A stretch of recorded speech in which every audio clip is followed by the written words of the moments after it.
우리나라에서 많은 발병률을 보이는 암 중 하나, 바로 방광암입니다.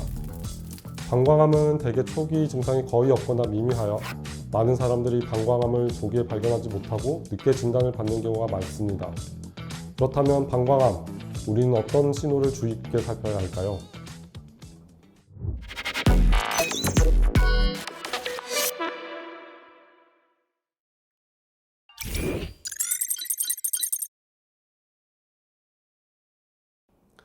방광암에서 가장 흔하게 나타나는 증상은 바로 혈뇨, 즉 소변에 피가 섞여 나오는 것입니다.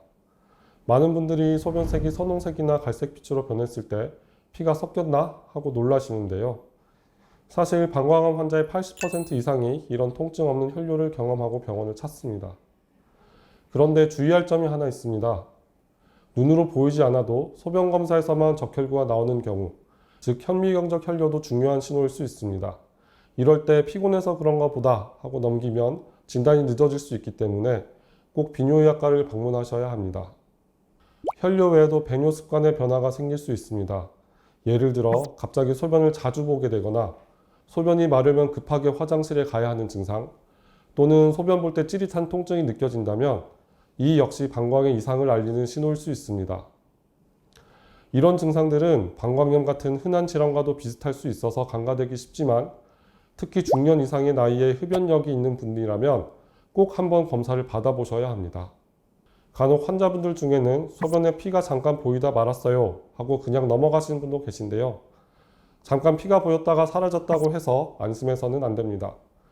그건 오히려 몸이 보내는 초기 경고 신호일 수 있고 이때 놓치면 치료 시기를 놓칠 수 있기 때문입니다.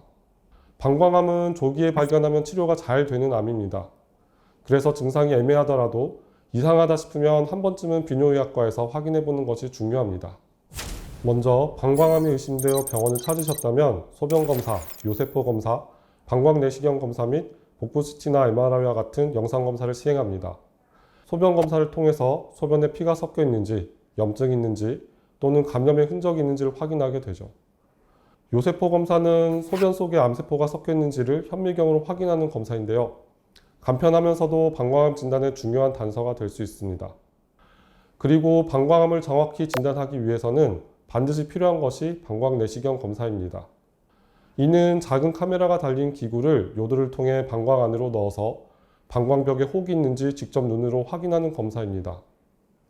검사가 불편할 수는 있지만 통증은 크지 않고 진단에 결정적인 역할을 하는 검사입니다. 이와 함께 CT나 MRI와 같은 영상검사도 시행하게 됩니다. 이 검사를 통해 종양의 크기와 위치, 혹시 방광 밖으로 퍼지진 않았는지 또는 다른 장기로 전이가 있었는지를 살펴보게 됩니다.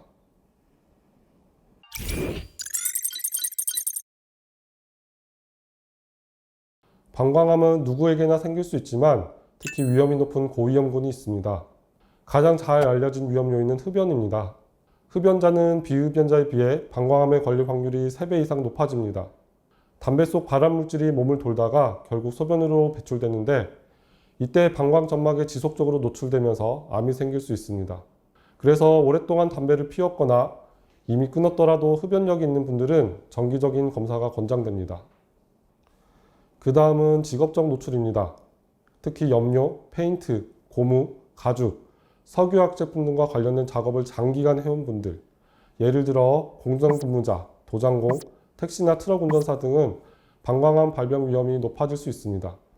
이 경우 증상이 없더라도 정기적인 검진이 필요합니다. 또한 만성적인 방광 자극도 위험 요인입니다. 예를 들어 장기간 돈요가를 사용하신 분, 반복적인 방광염 혹은 우리나라에는 거의 없지만 주혈흡증과 같은 기생충 감염이 있는 경우에도 방광점막의 염증과 자극이 반복되면서 암의 위험이 올라갈 수 있습니다. 이 외에도 방광암 가족력이 있는 경우 또는 이전에 자궁경부암, 직장암, 전립선암 등으로 방사선 치료를 받은 적이 있거나 사이클로포스파마이드와 같은 항암제 치료를 받은 적이 있는 경우도 고위험군으로 분류됩니다. 방광암의 생존율은 암이 얼마나 진행되었는지, 즉 암의 병기에 따라 큰 차이가 납니다. 각 병기별로 보았을 때 1기 방광암은 5년 생존율이 90% 이상으로 비교적 좋은 편입니다. 하지만 재발률은 40에서 60%에 달하는 것으로 보고되기도 해서 정기적인 방광내시경 검사가 필수적입니다. 2기 방광암은 5년 생존율이 60에서 70%, 그리고 3기 방광암은 40에서 50% 정도 되는 것으로 알려져 있습니다.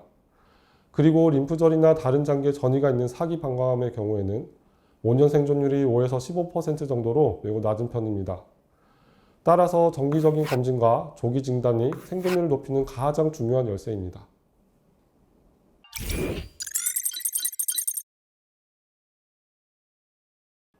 방광암은 우선적으로 경유도적 방광종양 절제술을 시행하게 됩니다. 이는 내시경을 방광 내로 진입시켜 전기소작기를 이용해 종양을 절제하는 수술입니다. 수술 후에는 절제한 조직을 검사해 암이 방광의 점막층과 점막 하층까지만 침범한 비근침윤성 방광암인지 아니면 근육층까지 침범한 근침윤성 방광암인지 확인하게 됩니다. 비근침윤성 방광암으로 진단되었을 때에는 종양의 크기와 등급, 종양의 개수 및 상피내염 유무 등에 따라서 위험도를 분류하게 되고 필요한 경우에는 방광 내 약물을 주입하는 치료를 시행하게 됩니다. BCG, 그러니까 결핵균이나 항암제를 일주일에 한 번씩 6번을 주입하게 되는데 방광 내 약물 주입은 방광암의 재발을 억제하는 효과가 있습니다. 총 6번을 시행한 후에는 스케줄에 따라서 1년에서 3년 정도까지 치료를 계속 이어가기도 합니다.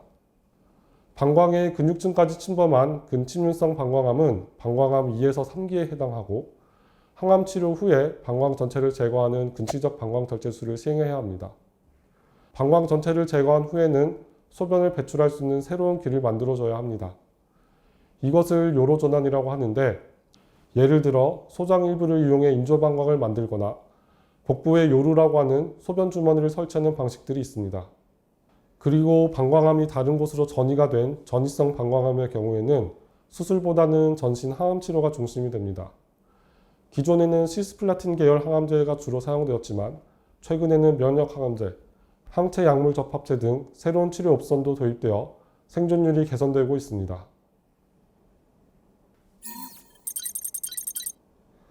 방광암에서도 로봇 수술이 적용됩니다. 특히 방광의 근육층까지 침범한 근침윤성 방광암 환자에서 방광을 제거하는 근치적 방광 절제술에 사용되고 있습니다. 다만 이 수술은 난이도가 높기 때문에 전립선암이나 신장암에 비해서는 확산 속도가 더딘 편입니다. 많이들 아시겠지만 로봇 수술은 복강경 수술의 일종으로 의사가 로봇팔을 조작해 정교하게 수술하는 방식입니다.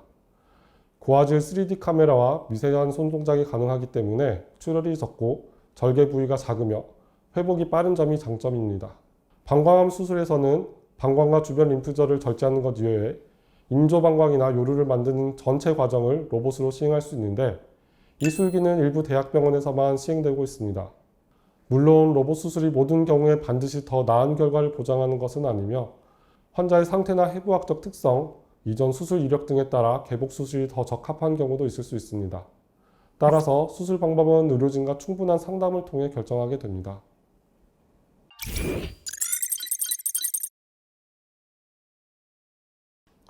방광암 수술은 암의 진행 정도에 따라 수술 방법이 크게 달라지기 때문에 그에 따라 회복 과정도 다르게 진행됩니다. 먼저 경유도적 방광 종양 절제술을 시행받은 경우에는 수술에서 하루 이틀 정도 입원을 하면서 도뇨관을 통해 방광 세척을 시행하고 출혈이 멎고 소변이 맑아지면 퇴원하게 됩니다. 퇴원 후에는 가벼운 일상생활은 가능하지만 무거운 물건 들기나 격한 운동, 음주 등은 2주 정도 피하시는 것이 좋습니다. 수술에서 3에서 4주까지 소변에 소량의 피가 섞일 수 있지만 대부분 자연적으로 호전되며 출혈이 심하거나 덩어리 피가 나올 경우에는 병원을 다시 방문하셔야 합니다. 근치적 방광절제술의 경우에는 수술 범위가 크기 때문에 보통 1에서 2주 이상 입원하게 되며 입원 중에는 장 기능 회복, 상처 관리, 그리고 소변을 배출하는 새로운 방법에 적응하는 훈련이 필요합니다.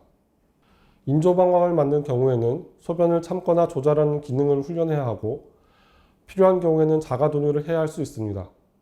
어느 정도 인공방광에 익숙해지기까지는 2에서 3개월 정도 혹은 그 이상의 시간이 필요할 수 있습니다. 요루를 만든 경우에는 요루판을 정기적으로 교체해 줘야 하는데 이에 대한 교육을 받습니다. 퇴원 후 일상생활 복귀까지는 수주에서 수개월 정도 걸릴 수 있으며 초기에는 피로감, 체중 감소, 식욕 저하 등이 나타날 수 있습니다.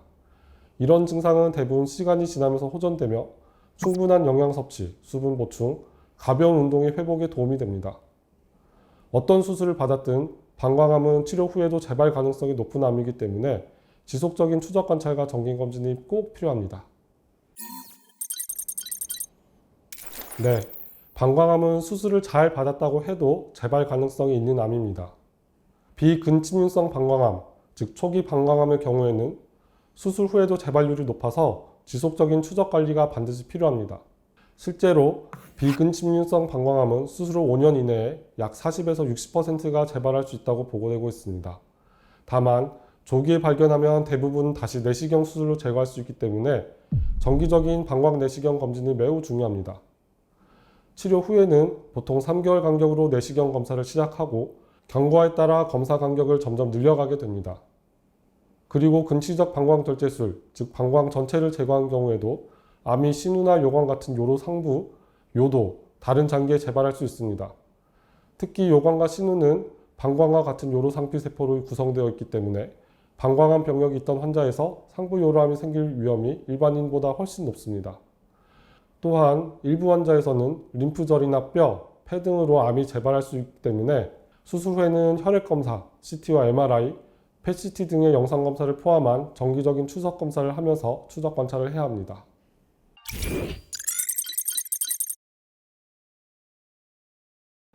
방광암을 100% 예방할 수 있는 방법은 없지만 생활 습관을 조절함으로써 위험을 줄일 수 있는 부분은 분명히 있습니다.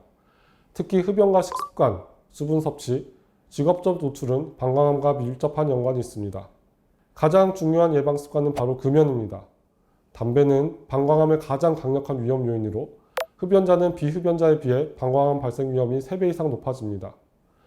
또한 이미 방광암을 진단받았던 분이라면 금연을 통해 재발 위험도 줄일 수 있기 때문에 금연은 반드시 실천해야 할 1순위 습관입니다. 두 번째는 충분한 수분 섭취입니다.